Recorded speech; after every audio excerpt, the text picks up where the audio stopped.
ఇంత పెద్ద shopping mall పెట్టుకొని కనీసం ఒక పవర్ బ్యాకప్ కూడా పెట్టుకోలేదా? కొన్ని షాపులు ఇంతే నిమిషా. బయటికి మాత్రం హంగామా ఉంటుంది, లోపల మాత్రం ఇదిగో ఇలాగే.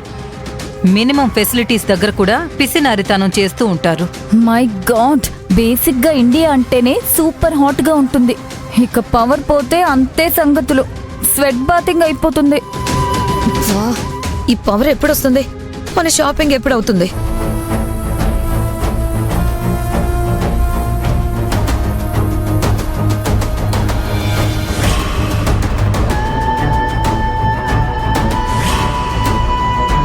ఇప్పుడు నన్ను అడుగు చేసింది ఎవరో. అది పొరపాటును తాకినట్లేదు, ఎవరో కావాలని తాకినట్టు అనిపిస్తుంది. ఇప్పుడు ఈ విషయం అందరికీ చెప్దామా? చెప్తే మళ్ళీ మనమే అల్లరవుతాం. సైలెంట్గా ఉండడం బెటర్.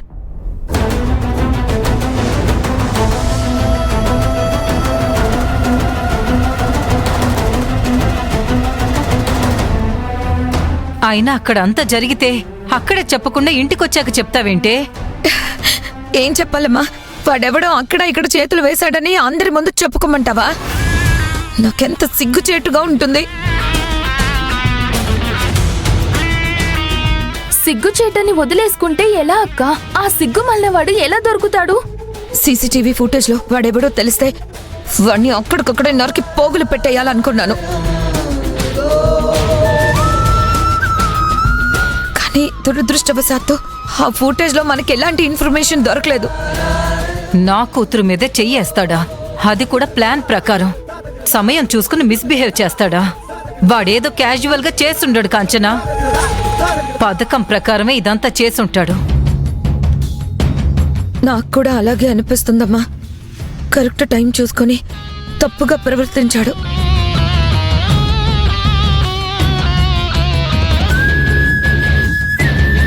అది సరే, ఇంతకీ మరి నీలవేణి ఎందుకు వాడు తనతో మిస్బిహేవ్ చేశాడని చెప్పింది?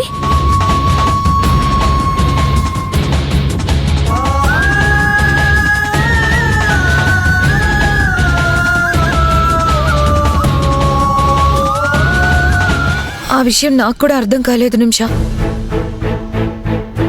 వాడు మిస్బిహేవ్ చేసింది నాతో, ఎక్కడెక్కడో తాకింది నన్ను.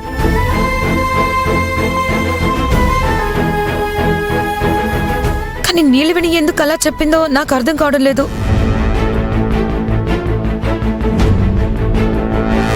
ఆ విషయం అర్థం కాకపోయినా పవర్ వచ్చాక ఆ నీలవేణి అర్థం చేసుకుని నడుచుకుని ఉండాల్సింది.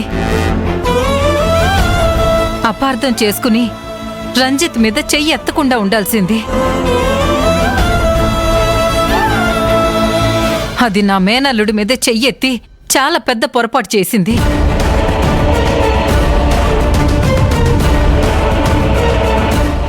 నేను దాన్ని చాచిపెట్టి కొట్టడంలో ఎలాంటి తప్పు లేదు. నువ్వు చెప్పింది నిజమమ్మా. లేకపోతే బావ మీదే చెయ్యేస్తుందా? మనం పురుగులా చూసే మనిషి నేను పెళ్లి చేసుకోబోయే వ్యక్తిని కొట్టిందంటే నాకెంత అవమానం.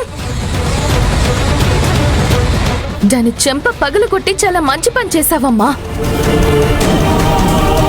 కానీ ఇప్పుడు అక్కతో తప్పుగా ప్రవర్తించిన వాడి సంగతేంటి?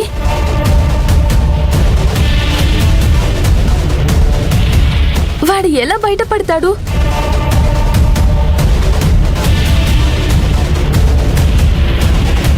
వాణ్ణి ఎలా కనిపెట్టగలం? వాడి ఆచూకీ ఆ షాపింగ్ మాల్లోనే తెలిసి ఉండాల్సింది. కానీ ఇప్పుడు వాడు మనకి ఎలా దొరుకుతాడు? దొరికితే మాత్రం వాణ్ణి ప్రాణాలతో వదిలిపెట్టను.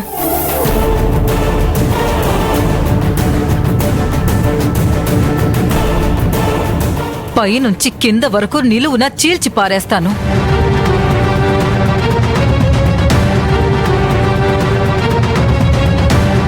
లేకపోతే నా కూతురు మీదే చెయ్యేస్తాడా? వాడు దొరకాలి. దొరికిన మరుక్షణమే వాణ్ణి నరకానికి పంపిస్తాను.